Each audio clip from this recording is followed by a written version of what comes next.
Hi, everybody. Welcome to this episode of From the Suggestion Box, Navigating Feedback, the good, the bad, and the say what? Not letting the good stuff go to your head and the bad stuff go to your heart. Today, my guest is Miss Victoria Teague, just one of my dearest author colleagues. I will tell you a little bit about her. She's an Atlanta-based motivational speaker and is an educator and mentor whose specialty is in helping women to live their dreams. Woo! Yes, I am all about that. After graduating from college with a bachelor's degree in psychology, that's really going to help us in this conversation today, and working as a corporate sales consultant, Victoria discovered her life's calling is to help people reach their full potential. During this time, she learned various tools and processes to help people think about their inner values, purpose, and vision, which is so powerful and connecting to the people who are watching this because we are all very mission driven. So that's like perfect. Victoria is the founder and director of a nonprofit organization called Victoria's Friends, helping women escape sex trafficking, and they are celebrating their 20th year. Fantastic. And then this is my favorite part. Victoria is the author of the Amazon #1 bestseller, Finding Heaven in the Midst of Hormonal Hell. And she also authored Reaching for Life, and her third book, Sparkle and Shine, will release in October. And she's going to give you special pricing, and we'll talk about that a little bit later. But again, her calling is to help people reach their full life's potential. Victoria, welcome to the podcast. Thank you. Hello. It's a delight to be here. Thank you for having me. Of course. I am so glad. Okay, so before we get into the feedback, right, can you tell us a little about the Finding Heaven in the Midst of Hormonal Hell? Please talk to me about that. Well, as you know, I work with a lot of women with my nonprofit, and it was just a topic that kept coming up, that as women were getting into perimenopause and into those stages, they were having a really rough time. And not just physically, emotionally, spiritually, and mentally. I mean, it was just the whole ball of wax. Yeah. So I was fasting. We fast in January a lot, and I just really felt a strong prompting that I was supposed to write that book, and I got the title. Well, so Finding Heaven in the Midst of Hormonal Hell, and it just stuck. And it was a #1 bestseller, so you clearly hit it on the nail. That book sells and sells because it's something that we all have to go through. We all have to make that passage. Yeah. And there's things that you can do that really help. So I'm grateful that the book is done well and it's helping a lot of women. That might be a whole other podcast episode, because as I'm getting nearer, like I'm 45 and I have friends who are a little bit older than me who are like transitioning, and I'm hearing the stories with them and I'm not looking forward to it. And I'm sure that it doesn't help to have to manage a whole lot of volunteers in the middle of your hormonal hell. So we might have to have another conversation. I know. It's crazy. And listen, Nicole, that's when I went into perimenopause at 45. Oh, great. And everything started everything started shifting from that point on, but it's different for everyone. So get on the phone with your mother, ask your mom how she did. Okay, that might give you some tips. Oh, Lord. The book has great tips for getting your cortisol levels down, balancing your hormones and diet, and just emotional soul care. Yeah. We really have to take care of ourselves. Yeah. And in that season, I found I did not have the reserves that I used to. Yeah. Oh, okay. So you've got to figure out how to compensate for that, and then it all comes back together. Yeah. But it is a little bit of a puzzle putting in some pieces. So I know you're going to do well. You're going to do well. Thank you. Yeah. So let's change the subject. Let's talk about feedback. So, like you said, you've worked with a lot of women, you've written books. Surely you've received feedback. What is either, you can take your choice, take your pick, either like the greatest feedback that you ever received that was just so nice that you were like, oh my goodness, this is amazing, or maybe a piece of feedback that kind of hurt a little bit, but you needed it in order to grow and it made you a little bit better, or some type of feedback that somebody said something to you and you were like, what? Like any of it. Talk to us. Help us out here. What did you have? Okay, I have several things I want to share. Okay. But it was like, as I was thinking about this podcast, I remembered something my son did back in second grade. It was the best advice. So, moms, listen to your children, okay? My son's getting ready to graduate from college now, but he was 7 years old. And he was in like the little junior achievement program. And Yeah. I would come in and volunteer and speak to the kids and do the little program. And then I'd have gifts I would give out. Okay. And there would be winners. Well, at the end of it, I'd just start giving I had a box of toys. I would give them all away to everybody. And Josh is like, Mom, why, you're taking away from that gift, because the winners got it, but then everybody else got it. And I said, Josh, those kids were going to be so mad at me if I didn't just let them have a toy. And he goes, you can't please everyone, Mom. Oh. You can't please everyone. Out of the mouth of babes. Yes. And that, it rings true for managers of volunteers. I mean, just managers in general. But Yes. man, that rings true. I want to say that especially for those that have a temperament maybe more like mine. I'm out of the counseling circles, and I'm kind of sanguine, and I like for everybody to give each other a group hug, and I want everybody to have peace. It is not going to be like that. It's just unrealistic. Everybody will not like you all the time, and you have to be strong, and you have to make those decisions and stay with it, even if people are grumbling and some people go away. The ones that stay are the ones that you need. So that was the first piece of advice. Okay. Then another one, with a nonprofit, I have to do a lot of public speaking, and I speak a lot. I do a lot of book signings, and so I have to do a lot of public speaking.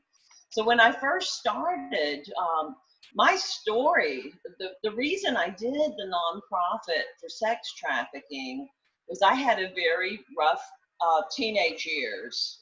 Okay. And had a really hard time, and ended out on the streets myself. And a Christian woman in the community reached out to me and took me in and got me on my feet. Wow. So what we're doing is just paying back what was done for me. Nice. And she introduced me to Jeff Teague. It was really just a spiritual rags to riches story. He's in the medical field. He's an orthotist prosthetist.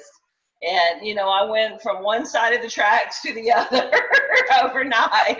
And it was beautiful, It was like, I'm sure. It was like being a turtle and being put up on a post. That turtle could have never crawled up there by itself, right?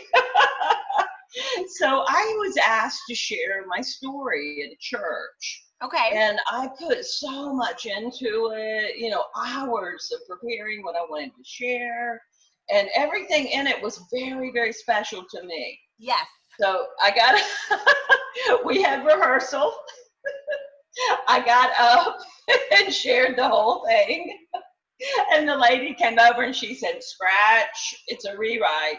And I was like, what was that? It's like, how do I rewrite my story? And she said, we want this, this, and this. We don't want this. We don't want that. And she sliced and diced it. And, it hurt my feelings so bad. So I came home. I was crying. I was like, told my husband, I said, I don't even want to speak at this church now. I just don't even want to share after that. And my mentor got on the phone with me and she said, you are going to have to listen. You're going to have to receive criticism, and you're going to have to give people what they want if it's their event. So I learned that very early on, and it was interesting now, years and years later, now I'm having my own events, and we're helping ladies like me, and now it's 30 years since I've been out, and 20 years in the nonprofit. And we had an event, and I said, I want it to be, clear and concise and short. It's a virtual event, and the things that you're sharing are special to you, but not everybody will sit and listen on and on and on. Right. So, and it was funny as I was telling the girls that, I thought back to that way back at that church when I cried, It's like, don't be sensitive. You want to give them the facts and the story, and it is heartfelt. Yeah. But you want to pay attention, and you want to keep your audience engaged. Yes. So my advice is, don't be, super sensitive when you're starting out. Receive it. Don't take it personally. Receive from that, learn and grow. Nice. Okay, so I thought I heard you say, did you have 3, or were those the 2 that you wanted to share? Well, I have another one. You have a good ear. I get lost in the story I'm sharing. I forget.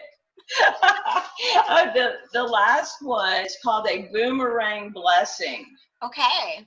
And what you put out in the world boomerangs back to you. Yes. Whether it's money and a tithe, or whether it's giving of your time, being generous with your time, talents, and gifts. Yeah. Whatever you put back. It's called the boomerang blessing, boomerangs back. I'm writing it down. That is something I've carried with me it is really good. I've carried that with me the whole time. That is awesome. That is so great. So I want to go back to your first story, where your son had said you can never please. I'm loving that. Where he said that you can never please everyone. So as you have grown into, the president of your nonprofit, have you had to hire and bring on volunteers? And if so, does that phrase still ring true? Like, you can't please everyone. And then and I'm asking a whole bunch of questions, I'm sorry. And then if you have to make a decision and it doesn't please anyone and somebody says something not so nice, how do you handle it? That is a big question. I really struggled with it. And one of the things that's very important, I think a lot of people have done this, but just in case, I'm a psychology major, I would know what your temperament is. Okay. Do your temperament testing. Are you familiar with the Enneagram? I've heard about it, but for those of us who may not have heard about it, can you tell us what it is and maybe where we can find it to take it? It's all you have to do is just Google Enneagram test. Okay. And it's another temperament test, but it's very accurate. And and also DISC, DISC. Yes. Google that. And I'm an S, which is a sanguine, with a D complement, which has that choleric. Cholerics are drivers and pushers, and they're not as sensitive. So they're really strong leaders. I can pull that up if I have to. And I believe that that's why I've survived 20 years in nonprofit. And my sanguine, my dominant is like a free spirit that loves to talk and share from my heart.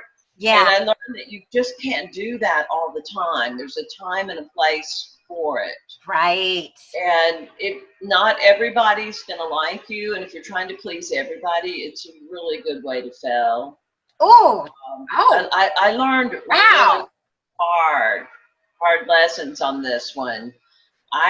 For one, when we first started with Victoria's Friends, my nonprofit, we take baskets of love out into the strip clubs and the heavily prostituted areas of Atlanta, Metro Atlanta. And we had like 5 outreach teams, and I was moving it. Now, there were strong personalities, which is great. You want your leaders under you to be strong and up and coming. Were any of your leaders volunteers? Yes. Okay. Yes, pretty much everybody was a volunteer in the early days. Now we have 3. We're a small organization. We have 3 staff. in a board of directors, and then like 50 volunteers. Okay.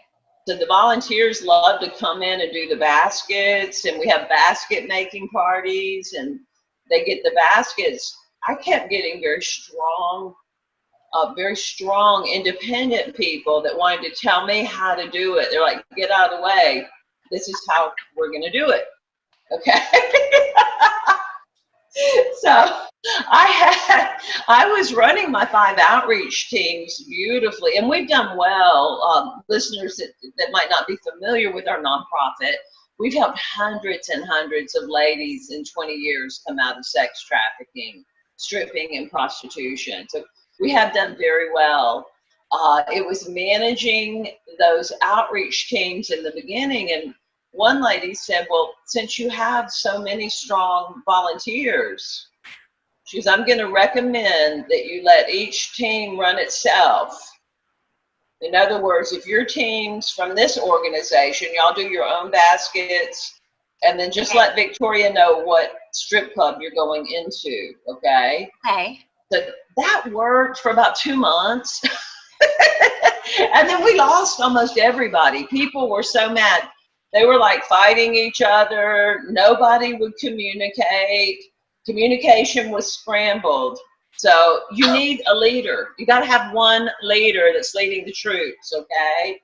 And you can have 2, like I have 2 strong staff members under me, but I'm leading them now. Yeah. So all of those early days where we had all that mayhem, it just really helped me to build the structure and the system that we have now. So hang in there. I'm a pioneer. I was just like jet setting out there, doing my own thing. And I did not have a lot of leadership training. Yeah, so I learned by trial and error.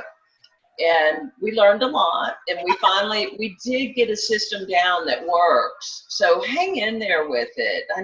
I know there were more than several times where I wanted to quit. It's like it was too much for me, my temperament, to manage all these strong personalities. Yeah. And I did learn I do have a choleric, strong side of me that I have to pull from if I want this. If I want to lead it, I'm going to be the founder and director. I have to pull from that part of my temperament. And I can do it. Yes, you can. Sí se puede. So what I'm hearing and what I love, I'm hearing like so many different things. I'm trying to like process it, which is like I'm writing everything down. Number 1 was that you learned by trial and error, and that helped to get you to where you needed to be. Number 2 is your management, like learning your management style and being okay with letting go so much, like learning how to delegate, right? Not having to do everything because you can't do it all by yourself. Right. And then the most important thing is knowing who you are, because fully understanding who you are as a person and as a manager is going to help you when you have to manage others who have different personality styles than you do. Yes. Yeah. And that's key. It's very important to know your team's temperament. We had a whole meeting where we did our temperament testing. So we can learn there's exercises you can do, and you can learn who each other is and how you function. And that is so helpful. And did you do that? Was that just like a simple Google search that you just did that? You can. We did a seminar. So if you look up Enneagram, and Russ Hudson heads that up, they have seminars that they do. And I'm sure that there's seminars with the other ones as well. So that's the one. I like DISC and I like the Enneagram test. Okay, I really like that. And I can get you those resources. That would be amazing. Yes. That would be amazing. Because that helped our team tremendously. Now we know who we're talking to and what makes them tick. Yes. Oh, and that is so important. Being a manager of any kind is knowing and understanding not only yourself, but your people. Because communication is fundamental and the foundation of everything. And if you cannot communicate, either communicating out or receiving it in the way it should be, it's just room for disaster. So speaking of that, was there any time that you were maybe giving feedback to a volunteer, somebody on your team, and maybe it didn't go over so well? Did that ever happen? And what did you learn from that, if it did? Well, we had, the first years, I'd say, the first 5 to 7 years were really a learning curve for me. And we got this beautiful little place on Anton Street, which y'all probably don't know. It's down in Atlanta. It's really an artsy area. Okay. I was really excited to get that. And we were calling it Red Moon Cafe, which was real artsy. And people would come in and have coffee. And we just invite people in, and then we'd have speakers. Okay. So we had so many different dynamics with very strong leaders. And they really were not on staff because we were still just building at that point. Right. And I had a guy, first of all, volunteers came in. When volunteers come in, you say thank you. When somebody does something for you, you say thank you. Yes. Yes. So we had this great team of volunteers. The guy was a builder. He came in and he was doing a coffee bar and all of these things. His team had just knocked the ball out of the court to fix the place up. So I was like, thank you, thank you, thank you. Right. Yes. Yes. So one of my strong leaders came in and in front of me just totally, oh my goodness, just totally tore the whole place down, the design, the setup, the whole thing, just how he thought it was a bad idea, right in front of all of these beautiful volunteers that had worked so hard. Oh. I was like, oh. I remember my husband was there. It was so embarrassing. He did it in front of about 20, maybe 25 people. Oh my gosh. And I said, excuse me for a minute. And I went outside in front of the building and I lost it. And my husband knew, he knows me. He knows me well. He came out and he goes, you are going to quit crying. You're going to go in there and you're going to put that jerk in his place. Yeah! You call the jerk. And I was like, I said, I can't. He just slaughtered my whole vision and tore the whole team down that had worked so hard. Yeah. And he said, you can't let one person do this. Yes. And he goes, I could do it for you, but I can't. He goes, right. Oh. You have to do it. Yes. So I did. I dried my tears. I mean, people maybe could tell I had been crying. And I went in and said, I'm sorry, whether you like it or not, this is the vision. And I think that these volunteers have done a great job and we're going forward with it. If you don't like it, you can leave. That was so hard for me to say. Do you realize how hard? Yes. Advocating for yourself, advocating for the volunteers. Yes, ma'am. So what did he do? Did he stay? Did he leave? He sucked it up. He sat down. He stayed. Oh, look at that. He did. Dang. He stayed probably for a couple of more years on the team. Wow. It's almost as though some people are just begging for you to put them in their place. Yeah, I know, and I just hate that. And I know, and sometimes I feel it's almost like little kids sometimes, right? They're just like pushing the limit to see what they can get away with, see how far they can. Absolutely. And if you don't set that boundary, they will push and push and push and push and push. And so I am so proud of you. But not only that you did it, I am so grateful that your husband did not enable you to continue in the behavior that you were doing, but he was like, no. He helped you to grow. Yes. Making you go back in there and making you do it. Yes. And that's why. I have strong people around you that are going to push you to be all that you can be. Yes. That is what you need. Yes.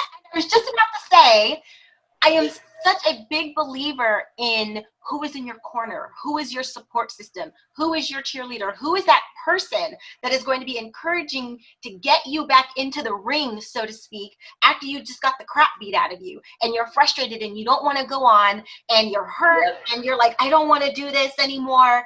Who is that person who is going to get you up and get you back into the fight, so to speak? I need to meet your husband. Tell him I said high five. Yes, sir. Oh my gosh, that's so important. Invigorating to me. So invigorating. Very important. Oh my gosh. Who you surround yourself with. Yes. Is very, very important. Yes. I actually just did a talk the other day on resilience, and I was talking about how important it is to surround yourself, even like professionally, around people who do the same thing that you do, so that when you're having a frustrating day, those are the people that can speak to you and encourage you. Because I shared the example that when I was on the professional team, the professional cheerleading team that I was on when I was in Houston, oftentimes, sometimes things wouldn't be very well organized, and the cheerleaders either would be left out or something would happen and this and that, or it was, it was just like super disorganized. It was the first year, it was all coming together. And I would, complain, well, not really complain, but vent, right? We'd be venting to friends and this and that and this and that. And the first thing they would say was like, well, why don't you quit? And you're like, oh, quit? Never. I don't want to quit. I love it too much, but it was just like, but when I was talking to other dancers and cheerleaders that were on the team, they completely understood what I meant, but it wasn't enough to throw the baby out with the bathwater. We're just saying, not everything's perfect. Just because it's not perfect doesn't mean you quit. You got to look at the good part. And so sometimes people who are not in the industry, people who are not in it the same way you are, may not understand. And they're just like, oh, well, just do something else. And you're like, right.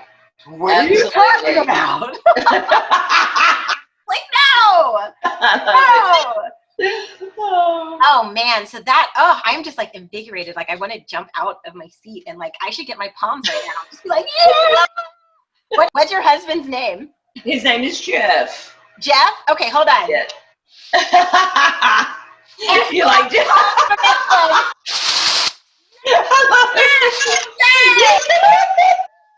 Go job! Yes. We have to pull the palms off of that one. Oh my gosh. Okay. Yes. Oh my goodness. Oh my gosh, that's so exciting. Okay, I'm back. I'm sorry. I'm so invigorated. I love it. Woo. Okay. So, wow, that's really, really good stuff. Okay. So, so my last question that I have is, name a challenge that you had to overcome, or just something that you are the most proud of in your life. It could be professionally, it could be personally, but just something that you've accomplished. Either you had to overcome something or whatever, but just what is something that you have done that you are very, very proud of? Well, I think I'll go with personally. Okay. I had a really rough teenage years. Okay. Yeah, my sister died of cancer, and then unfortunately I was raped a year later. Oh. So I ended up on drugs and alcohol for 11 years. Wow. 4.5 of those years were spent in the strip clubs, and at the end of it was prostitution. Wow. I was completely bankrupt. I barely weighed 100 pounds when a Christian woman in the community reached out to me and said, there's hope. Yeah, her name is Pam Yonker, and she took me into her home, nursed me back to health, and introduced me to my husband, Jeff Teague. So it was amazing. A lot of people that have struggled with addiction, relapse is common. Yeah. I had one relapse 6 months into my marriage with my husband, and that was it. After that, I was done. I don't mean to laugh, but I was just like, ladies and gentlemen, marriage does not make you relapse. I just had to put that out there. Yeah. You're like, I was fine till I got married, and then it was like, oh my gosh, I had to clarify clarify that's not what she's saying. No. No, Jeff Teague, as you can tell, has been a huge support. And he really, I tell people there's not a lot of people that will marry someone that's not whole. Like I tell everybody, please work on yourself, do your own work, and become a whole person, marrying a whole person. Yes. I mean, everybody has issues, right. but when you're extremely wounded, you're not whole. And the first 5 years of our marriage, I was not whole. I was working towards that and the healing. And he was so gracious and loving and encouraging. He encouraged me to go back. I got back into college, got my psychology degree, had Hannah and Josh. I have two beautiful children that are both in college doing very well. And then I birthed the ministry, Victoria's Friends, 10 years into my marriage with Jeff. That is just, man, talk about pulling on heartstrings. Like, it all makes sense now. Wow. And I can only imagine the things that you are hearing. I mean, I'll use that word feedback, but just with all the challenges that you had to overcome, probably constantly hearing that you're not good enough and you're not this and you're not that and nobody will want you, and just all of these types of things, and having to work on changing that mindset of, yes, I am worthy, I am enough, I am great, I am beautiful. Like, having to change the narrative on the inside of your mind, I could only imagine, right? Right. It was a lot. And the thing, somebody said something to Jeff and I about 5 years into our marriage. After I got a lot of healing, we were coming very strong as one together. And he said, you're stronger than a lot of marriages because you've done all this work. Because a lot of people do not look inside, they don't dig deep, but because of Victoria and what she's been through, you've been forced to. Right. It forced us to do the deeper work. And those wounds are in layers like an onion. If you take a knife and put it into an onion, you go around, there's a lot of happiness, joy, and peace, but then you hit that wound and you go back down into that slit. Yeah. And it keeps, finally you get to the end of it, but it's a process. Yeah. It's a process, and you have to work, you have to want to do the work. Yeah. You have to want it. That is so, like, profound, because not even just what you're saying personally, even professionally, like, you have to want it, and you have to do the work and really take the temperature of the team that you are managing. What does it really look like? And if you don't ask those questions, if you don't get that feedback from your volunteers, if you don't get all of that, then on the surface, it's like everything's hunky-dory and everything's great. And it could be imploding from within, and you never know because you never took the time to do the deep work to get to the root to make sure that the foundation was okay. Absolutely. Oh my goodness. Ladies and gentlemen, we have our very own pretty woman right here. This is the pretty woman story in real life, right here with Victoria. Oh my gosh. That is amazing. I'm going to title this Pretty Woman. That's what I'm going to do. It's so funny because as you were talking about it, because I was watching it last night, and I was like, this sounds like her story, and she gets shy, and oh my gosh. Yes, ma'am. Love it. Okay, so this is something that I like to do. I want you to, it's called, this is my book. It's called 3,000 Questions About Me. And so you can pick a number 1 to 3,000, and then I will read the question, and then you answer it, and then I will answer it. And if we don't like the question, we'll change it, because I'm the boss and we could do that. Okay, we got 3,000 choices, right? Yes. So 1 to 3,000, go. Okay, 7 is one of my favorite numbers. Okay. Let's see. Oh, okay. Uh-oh. On what occasion do you lie? On what occasion do I lie? Okay, I almost went with 300. No, I'll answer that. I will, because I'm the sanguine. My temperament, I don't like to hurt people's feelings. So if I don't like something, or well, a really prime example of someone's hair or an outfit, I don't really care for it. It's like, oh, that's so cute. I love it. You like it?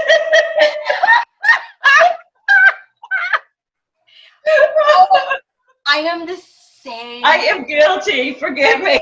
I am the same way. I am the same way. And then another one more that I lie about sometimes. Okay. I'll call the busy part. I'm just too, if I don't want to do something, I don't want to say no. I am so sorry. I'm so busy. I cannot work that in my schedule. I would love to, but I can't. I love it. Okay, well, so. Oh, wait, now I'm taking down personal. Is that why you couldn't record with? No, I'm just kidding. Oh, now sometimes, listen, if I do say that to you, sometimes I really am.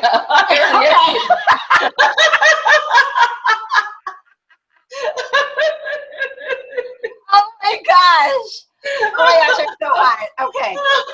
Oh, that's good. So it's my turn to answer. I'm the same way. If I don't want to hurt somebody's feelings, but I'll just try to go out of my way to figure out like something, or especially I feel really, really, no, I can't say that. I can't say that and record it. Then people are going to know. But there's times when it's really, if I don't want to hurt somebody's feelings, that's it. That's really, because I don't even really believe in like the little white lie. Like I try not to even do that. But sometimes it's just like, if it's going to hurt the person and it's not really going to bring them growth for any reason, like, I don't know. Next question. I don't like it. Oh my gosh. Okay. No, I'm serious though. Like, we might have to have another discussion about this whole hormonal thing. But tell people how they can find you on social media, how they can find your books. And I know you have a book that's releasing in October. So talk a little bit about that. Yeah, tell us. Okay, well, we are really excited. I have my third book, Sparkle and Shine, is coming out. It's releasing October 8th. And we have a special that day only. If you'll buy the Kindle version, it's a special 99 cents, and all profits go to Victoria's Friends. Nice. And you can find out about all of my projects at victoriaMteague.com. Okay. And then if you want just the nonprofit, victorias-friends.com. Okay. But Sparkle and Shine I feel like it's my best. I finally, as an author, your voice gets better and better in that book. And these are some of the very best stories of a gentleman that we helped this year. Sean was kidnapped at 7 and found his way back to his mother at 15. What? That story's in it. Another lady, Busalan, from Cambodia, she survived the killing fields. She was 3 years old. Her father carried her out on his back, brought her to America. They had her prostituting to feed the family. What? She's a beautiful lady. Yes, you can see my blogs and stories on the website. You can read more about Sparkle and Shine. So we have some amazing stories of the people that we helped. And all of them are my heroes. I'm just so proud of them. But how have they overcome? How have they even survived all of this? There's nuggets in every single chapter. And I'll tell you one special thing that we had happen. In Sean's story, his mother and grandmother always prayed for him. Okay. And it was just the mother and the grandmother's prayers, I believe, that kept him alive and helped him to put it all together. And then it Yeah. was a neighbor of the man that kidnapped him that helped him. They knew that he was being abused. They didn't know he was kidnapped. But he lived in Chicago and he was taken all the way to California. So at 15, he went to the neighbors and said, I need help. And they said, well, we know you're being abused. And he said, well, I figured out that my mom, I have a mother that's still alive that wants me. And they said, well, we'll get you to her. And they did. Oh my gosh, I have like chills. I know. The mom had not seen him since 7. He was 15. He gets off the airplane. He's 6'4". It's like, it's an unbelievable story. But what I said in the book, and I give analogies like this, their prayers, the mother and the grandmother's prayers were like pushing up to get the light into that situation. And it's a miracle. Yeah. And are you familiar with mother of pearl clouds? It's like you see them in the Arctic. It's like very cold air will push up, and the cloud looks like a pearl. And it almost looks like it has a rainbow in it. And so I make an analogy with their prayers with the mother of pearl clouds. And the reason I'm sharing this is we go out, the book came, and now I live in Atlanta, Georgia. Okay. We're not as hot as Miami, but we're close. Okay. There is no Arctic air here. Okay. My daughter and I are walking, and she said, look up. And it was a mother of pearl cloud in the sky. Wow. I was like, how did we get that here in Atlanta? Wow. It was amazing. So I just felt like it was God's thumbprint on Sparkle and Shine. He said, I love it. I love the story. Also, it's great stories of those that have overcome, but it's also a nugget for you in your walk and how you can be the best that you can be, how you can shine your brightest. There's something in every chapter for you. Victoria, thank you so much for joining us. This was amazing and inspiring. I haven't pulled out my palms since we've done this yet. That was I loved it. I love the energy and I love it. I mean, that was pull out the palm worthy, man. Wow. I love it. I love it. I will make sure that everybody has your information, that they can reach out to you and get in contact with you. And to everybody who was watching the episode, thank you so much for joining us again. Make sure you hit the subscribe button down below so that you can be alerted every time a new one goes live. I want to thank you again for joining us on this episode of From the Suggestion Box, navigating feedback, the good, the bad, and the say what? Not letting the good stuff go to your head and the bad stuff go to your heart. Until next time, bye-bye.